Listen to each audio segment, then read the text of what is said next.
ربي يسر ولا تعسر وتمم بالخير وبك نستعين يا فتاح يا فتاح يا فتاح.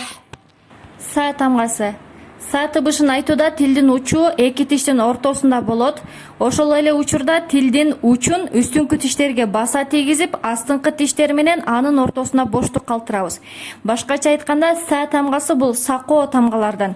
Са тамгасынын жазылышы. Са тамгасы сызыктын үстүнө кайыкча сымал жазылып, үстүндө 3 чекити менен айырмаланат.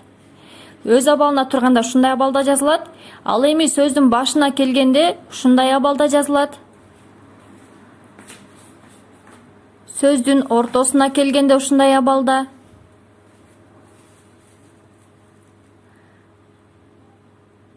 Сөздүн акырында ушундай абалда жазылып, баарын биргеликте жаза турган болсок, ушундай сүрөтү берет.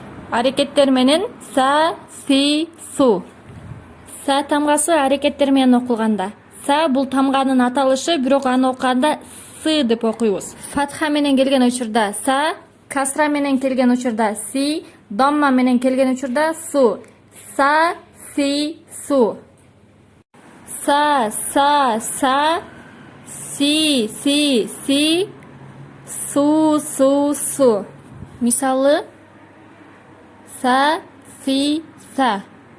Су, си, су. Си, са, су. Са, ба, та. Су, би, та. Ба, са, та. Ба, са, са. Са, ба, ба. Та, ба, са. Са тамгасы сүкүн менен келген учурда. Сүкүн бул аракетсиз тамганын үстүнө коюлуучу белги. Башкача айтканда, фатха, касра, домма белгиси жок, тамганын өзү гана окулат. Мисалы, ас, ас, ис, ус. Тас, тис, тус. Бас, бис, бус. Сат, сит, сут. Са тамгасы созулма үндүүлөр менен келген учурда алиф, я, вау тамгасы аракетсиз келген учурда өзүнөн мурдагы тамганы созот. Алиф фатханы созот, я касраны созот, вау домманы созот. Мисалы, са, си, су. Са, си, си. Су, су. Са. Су.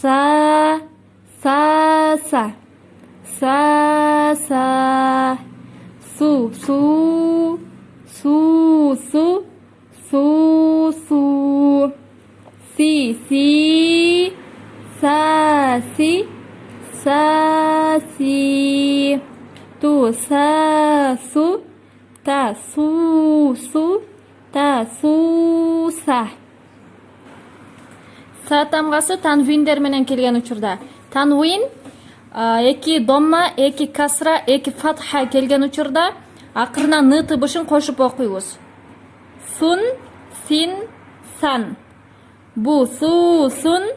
Бу су, син. Бу су, сан. Ба сун, ба син, ба сан. Машыгу.